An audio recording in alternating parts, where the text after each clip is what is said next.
the power of love. TNT, watch me fly.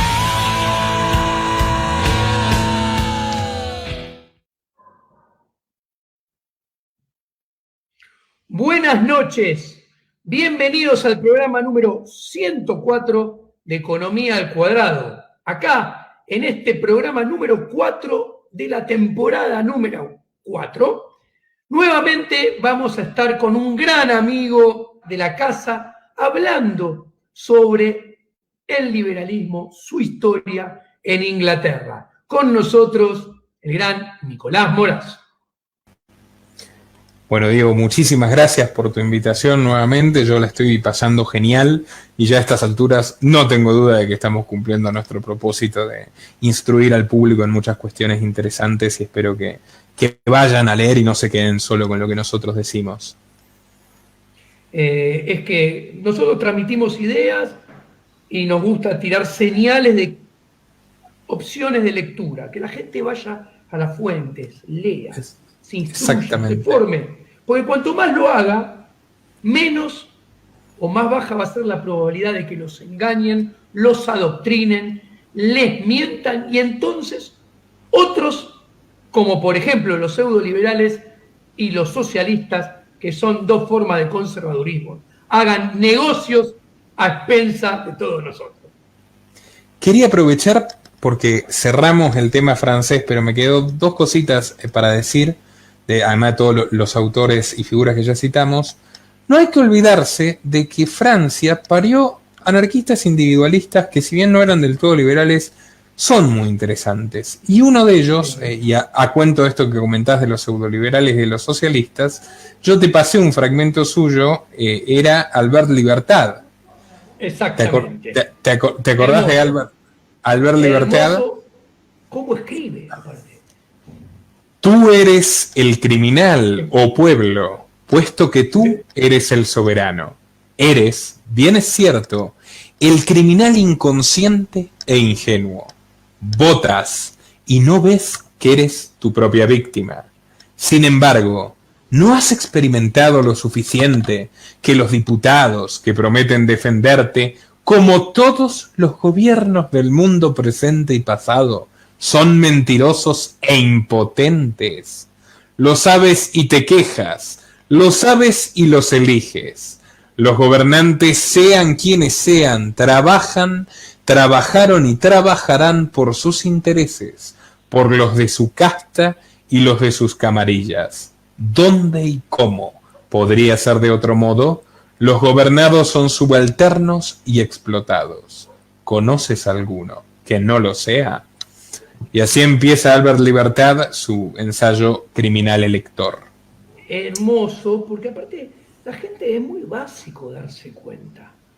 Si todos nosotros perseguimos nuestra, como yo le llamo, micro función empresarial, persiguiendo nuestros intereses, nuestras necesidades, nuestros gustos o nuestras habilidades, ¿por qué pensar que un político va a ser otra cosa? Obviamente que persigue su propia función empresarial. Ahora bien, el libre mercado, vos y yo, para perseguir nuestra propia función empresarial, tenemos que subrogar nuestro comportamiento al prójimo. Primero tenemos que, ¿por qué? Porque nosotros tenemos que comprar nuestro dinero. Y para comprar nuestro dinero, el público, el consumidor, tiene que comprar voluntariamente lo que nosotros producimos de bienes o servicios. Esto mismo. Ok, y para eso tenemos que pensar primero en la gente, porque si no, no lo harían y no podemos vivir. Ahora, los políticos no necesitan nada de esto, porque hacen y viven de los medios políticos. No necesitan pensar en el prójimo y nunca lo van a hacer.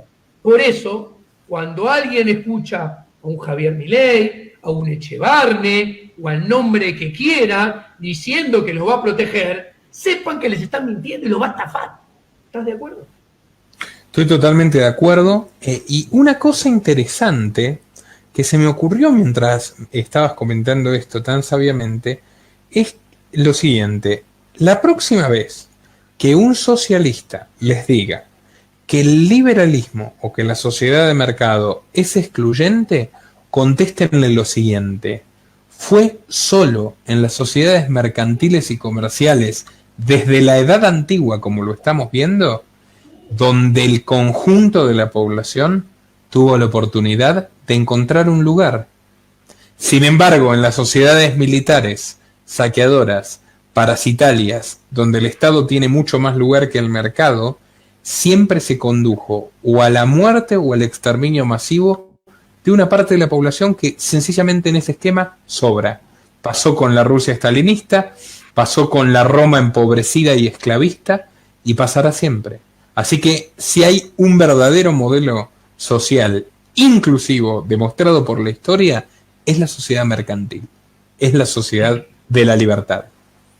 La sociedad, en la sociedad de la libertad, en el mercado, que es un sistema de cooperación social, todo lo que existe es bueno. En el libre mercado de verdad, donde hay función empresarial, no empresarios que viven del riñón del Estado. En el libre mercado de verdad, todo lo que existe, existe porque es bueno. Si no fuera bueno y no benefician a las dos partes, el error es corregido y deja de existir. Mientras que cuando hay medios políticos, ¿qué sucede? Todo lo contrario. Uno vive a expensas del otro sin tener que pensar en el otro. Es coacción, es violencia física. Bueno, y esto... Sí, y esto que me contás... Bueno, voy a terminar de decir, además de Albert Libertad, entre autores reseñables franceses que se me pasaron, están Georges Palante, que escribe El espíritu de la corporación, que es un librito donde critica a los colegios profesionales desde una óptica muy liberal, y Émile Armand, teórico del amor libre, que de hecho su hija terminó liada con Lenin y Lenin le arruinó la vida. Muy interesante. De hecho, las cartas de Lenin a la hija de Émile Armand son reveladoras de la clase de crápula y de basura humana que era Lenin, rechazando abiertamente cualquier libertad sexual o familiar porque era antitética del espíritu revolucionario. Dicho esto, volvemos con Inglaterra. Esto es lo último. En este libro, que se llama Justicia sin Estado, de Bruce Benson, cuenta cómo los colegios profesionales y los colegios de los que se fueron creando de la gente que aprendió oficios, surgieron como subanexos del avance de los reyes sobre la justicia. Es muy interesante. Bueno, es muy interesante Bruce Benson realmente como jurista. Bueno, y nosotros estábamos hablando de Inglaterra, ya habíamos hablado de la Revolución Gloriosa, habíamos hablado del derecho consuetudinario, habíamos hablado de John Locke. Creo que también yo más o menos me enfatizo en los autores proporcionalmente con la medida en la que son desconocidos. Entonces, de Locke resalté muy poquito porque es muy conocido, mismo de Hume, David Hume, padre del empirismo, junto con Locke, influye, yo creo, más que nada el liberalismo desde el punto de vista de que al descubrir que no hay una verdad absoluta, que es lo que la conclusión derivada de que vos entiendas que la formulación del conocimiento es a través de la experiencia fundamentalmente sensitiva y no del idealismo racional, vos no podés imponer una visión, un dogma, una idea por la fuerza, porque estás por la propia naturaleza del conocimiento impedido de demostrar que esa verdad es absoluta. No hay tal. Ese es el aporte del empirismo de David Hume a las ideas de la libertad, entre otros. Hay unas anécdotas maravillosas, de hecho Voltaire se burla de eso porque era contemporáneo. No sé si sabías que Hume, que era un hombre muy bueno, muy amable, toda esta gente vos te das cuenta que le salía del pecho el amor por la vida y el amor por la humanidad, invita a Rousseau a Inglaterra, y Rousseau, de paranoico, que era un demente, que creía que todos eran una basura y que era el único bueno y tal, termina huyendo descalzo de la casa de Hume porque cree que Hume lo iba a envenenar. Y Hume desata una búsqueda en Inglaterra porque creía que le había pasado algo a Rousseau. Es muy divertido eso. Bueno, un hombre influido por Hume, por el fenómeno que se llama la Ilustración escocesa, por supuesto es Adam Smith, quien yo también creo que es una persona, era un profesor de ética y moral. O sea, todos estos primeros economistas no son economistas, por eso son pioneros de la economía. y que yo creo que además de la riqueza de las naciones, que no deja de ser magistral, fundamentalmente esa idea, como él se sorprende y se maravilla de que el interés particular lleve siempre al bienestar colectivo, yo creo que no hay que olvidarse de su obra también, La teoría de los sentimientos morales, donde Smith deja en claro taxativamente que su modo de entender al mundo, que es un modo bastante liberal, por más errores conceptuales que tuviera en materia económica, no es una exaltación del egoísmo, como en el caso de Rand y demás. Es una exaltación de la voluntad individual, que en muchísimas ocasiones se inclina a ayudar al prójimo. Y él ve en el mercado algo que luego llamaría Benjamin Tucker, competence isn't war. La competencia no es guerra, es cooperación. Entonces, es el amor por la paz lo que termina uniendo a los fisiócratas, a Bastiat, a Smith. Es una amalgama. El liberalismo es pacifista en el mejor sentido porque ha logrado con el mercado concretar la paz como ninguna otra filosofía. El cristianismo pregonó paz, pero a lo largo de la historia se impuso con la guerra, generó pobrismo, exclusión, quemas en la hoguera, etcétera. Insisto, como ideología política, la fe de las personas la respeto y es otra cosa. Pero el liberalismo es la paz. Bueno, es luego saltamos... Es cooperación. Creo que tendríamos que hablar, por ejemplo, yo ya lo había anunciado antes, de los cuáqueros. Unos cristianos tan liberales que generaron ni más ni menos que la admiración de Voltaire y bueno, del resto de los pensadores que se imaginen, porque Voltaire era un anticlerical bastante acentuado. Los cuáqueros son un capítulo muy interesante de la historia de Inglaterra y son los que llevan las ideas de la libertad a Estados Unidos, Diego. Yo te propongo esto. Habla de los cuáqueros y si querés, me gustaría mucho que llegues a William Godwin y a Herbert Spencer. Te quedan 20 minutos, 18, 19 para que te organices. Ese trípode me encantaría. Bueno, está perfecto. Los cuáqueros Inglaterra no tenía libertad religiosa. Inglaterra, desde que surge la iglesia anglicana, que es un invento del rey Enrique VIII, como casi todas las iglesias protestantes nórdicas, una iglesia de Estado que lo encumbre a él como autoridad religiosa máxima. Enrique VIII lo crea para dejar de decapitar mujeres y poder divorciarse, pero después termina dándose cuenta del potencial enorme que tiene una iglesia de Estado. En ese sentido, los protestantes han sido mucho más dañinos para la libertad incluso que la iglesia católica. Igual le pidió permiso al Papa y hizo eso porque no se lo dio. Exactamente, lo intentó mantenerse en el dogma. La iglesia anglicana generó también terribles persecuciones religiosas, toleran a los católicos por cansancio, porque son demasiados y demasiado arraigados está su catolicismo, pero persiguen a cualquier otro tipo de confesión, incluso protestante. Entonces, a ellos los anglicanos los llamaban dissenters. Durante el reinado de Carlos II, le llega la noticia al rey, bastante absolutista por cierto, que hay un joven, hijo de un almirante suyo, que por cierto le había salvado la vida, que está generando una auténtica revolución social y acaba de crear una peligrosísima sociedad religiosa. Es muy importante sociedad, remarcarlo, porque los cuáqueros no son ni siquiera formalmente una iglesia. Los cuáqueros fueron y son al día de hoy la sociedad de los amigos. Cooperación. Digamos, esta novedad que tanta urticaria le produce a Carlos II consiste en una sociedad religiosa que no tiene dogmas, que no tiene ritos, que no tiene liturgia, que carece de autoridad, que no tiene ni siquiera pastores, cuyas misas son en realidad reuniones de adoración donde el grupo de creyentes se sienta uno al lado del otro, sintiendo, profesando la amistad mutua de la fe. Los cuáqueros no creen que quien no sea cuáquero o cristiano merezca el infierno. Juzgan a las personas por sus obras, sean buenas o malas. Creen que cualquiera tiene derecho al perdón y cualquier hombre que obre bien sin importar su raza o su religión merece primero su auxilio y luego la entrada al reino de los cielos.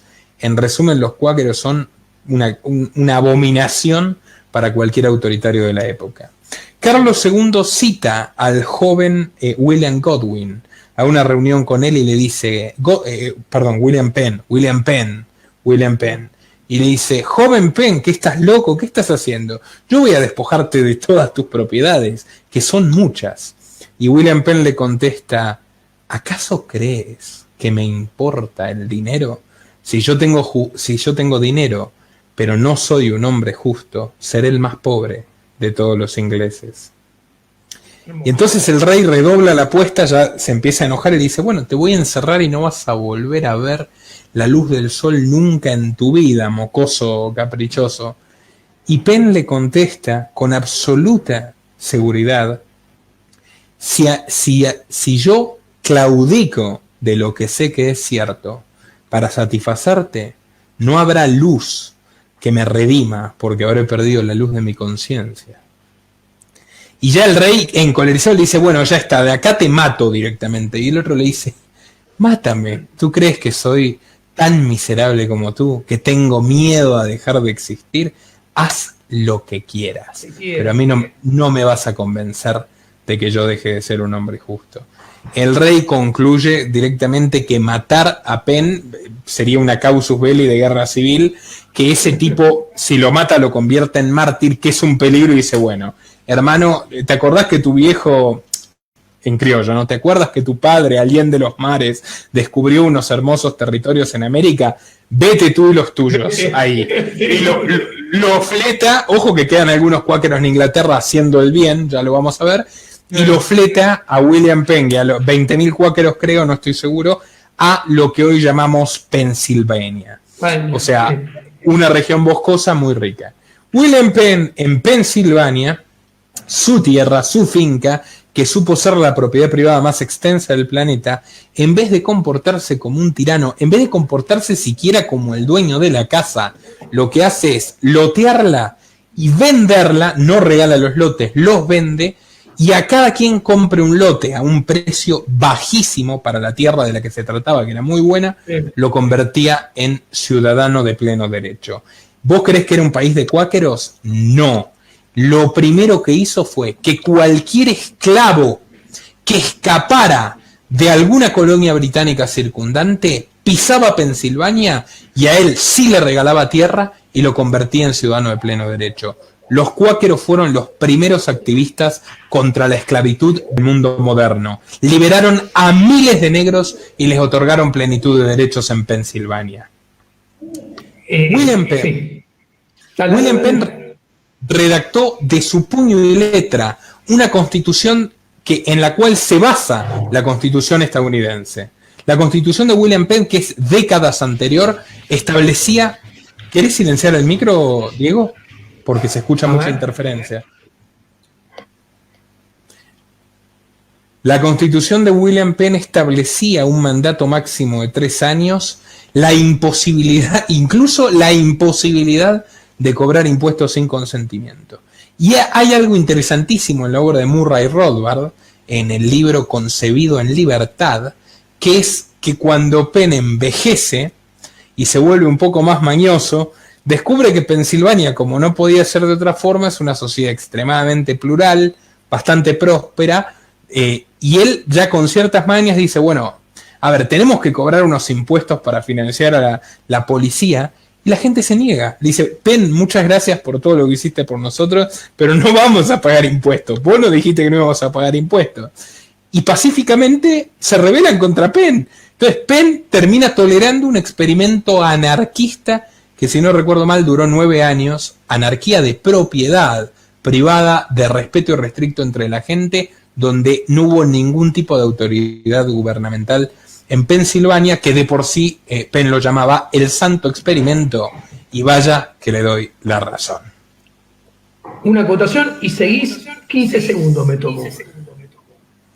Ese libro, Concebido en Libertad, de Murray Rothbard, que es la historia americana, lo recomiendo efusivamente para los jóvenes, porque es la historia de cómo una revolución que filosóficamente en los papeles empezó con un sesgo, terminó totalmente desvirtuada y en el largo plazo convirtiéndose en el imperio más liberticida de la historia de la humanidad.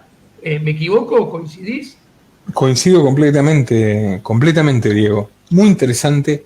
hablar de William Penn. De Pensilvania saldrá otro inglés, que es Thomas Paine, que es el gran liberal de los padres fundadores, porque Jefferson era un esclavista, bueno, ya ni que hablar, Madison eran unos centralistas autoritarios, por poco eran jacobinos que hablaban inglés, y Thomas Paine es el hombre que, siendo inglés e imprentero, pensilvano, como no podía ser de otra forma, aunque era inglés, sacrifica su imprenta, lo gasta en repartir su panfleto El sentido común y los derechos del hombre, que fueron los ensayos más leídos del siglo XVIII, y empeña su vida en la Revolución Americana buscando el horizonte de un país que sea como Pensilvania, un país sin esclavos, una democracia donde todos tengan los mismos derechos y donde la autoridad central sea mínima. Bueno, la Revolución Americana concluye con que nadie quiere abolir la esclavitud, nadie quiere abolir los privilegios y ni siquiera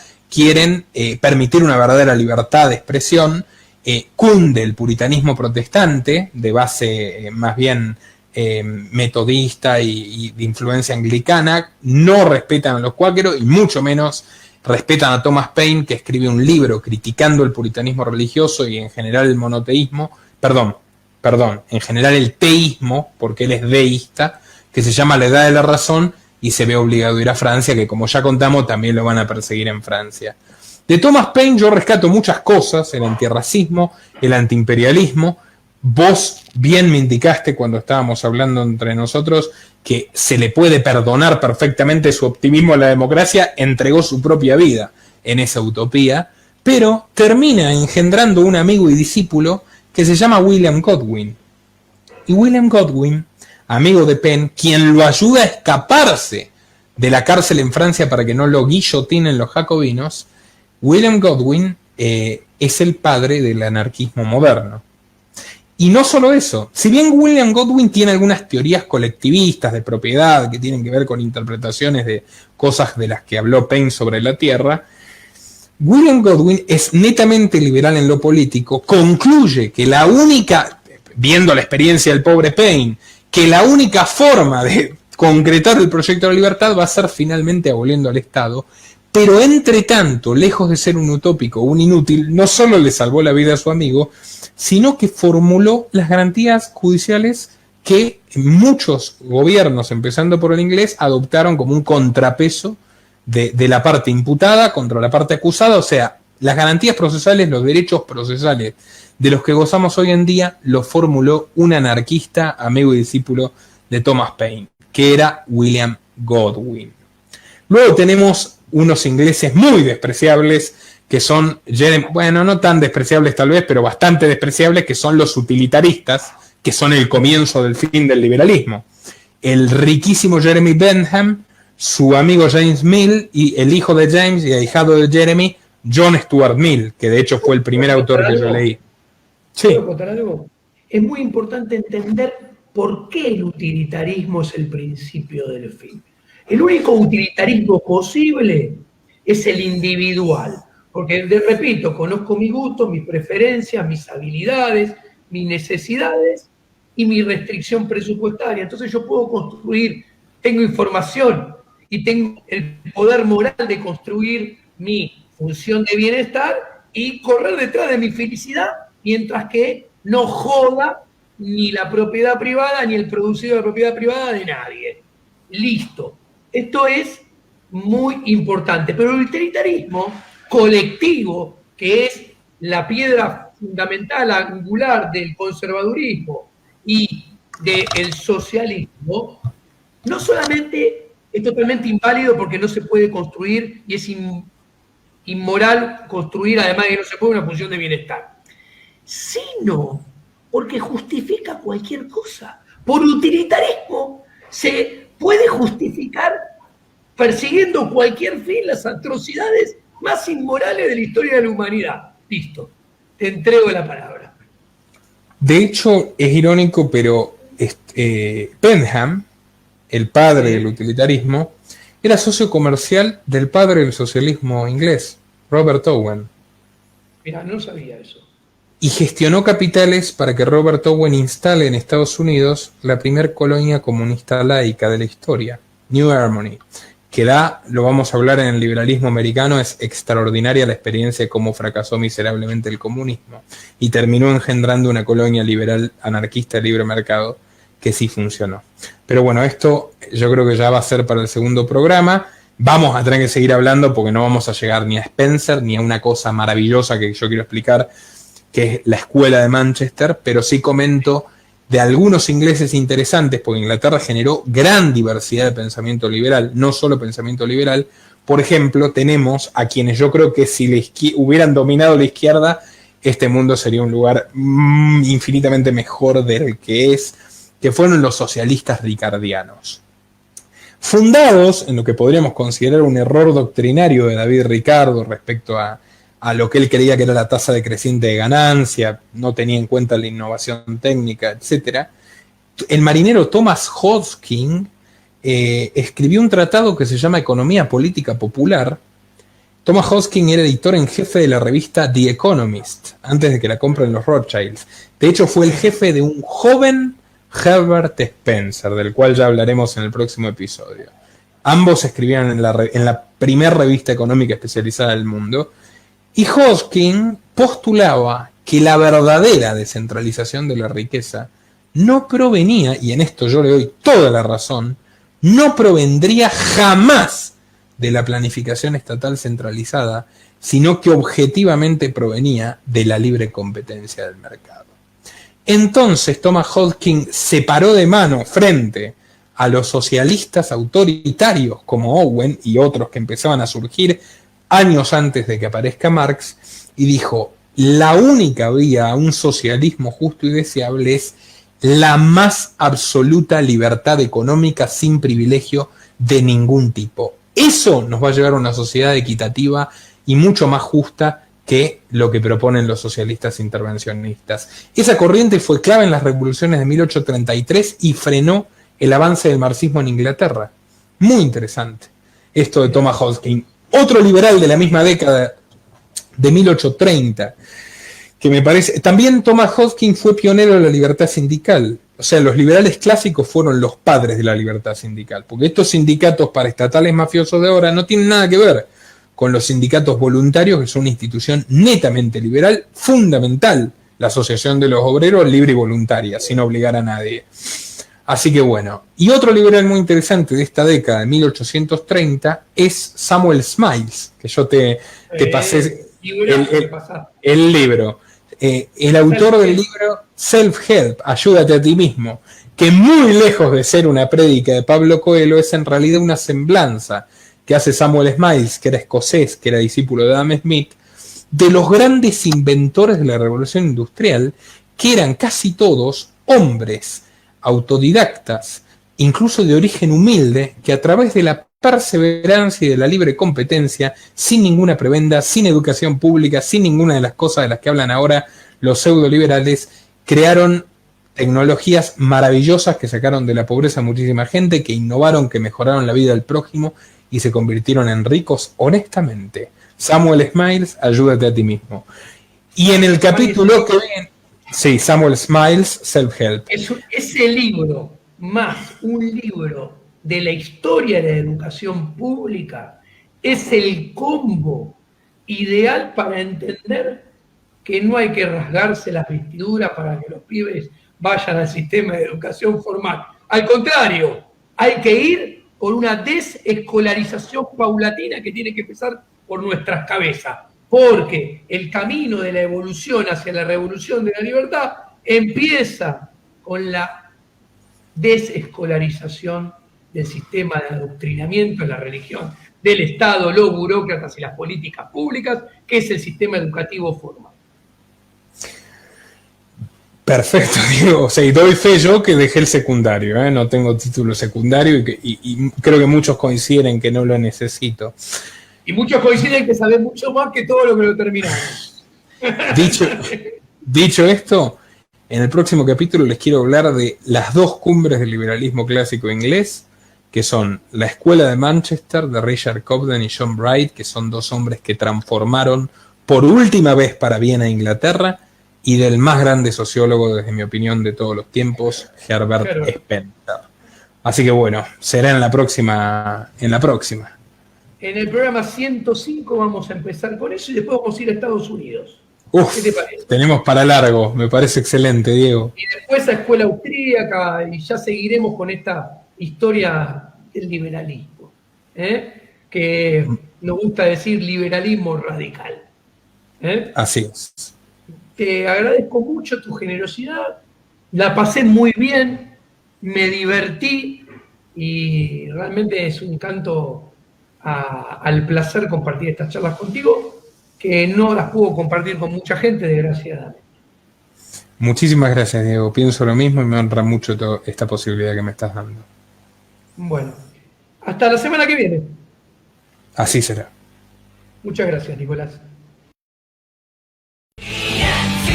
I'm trying to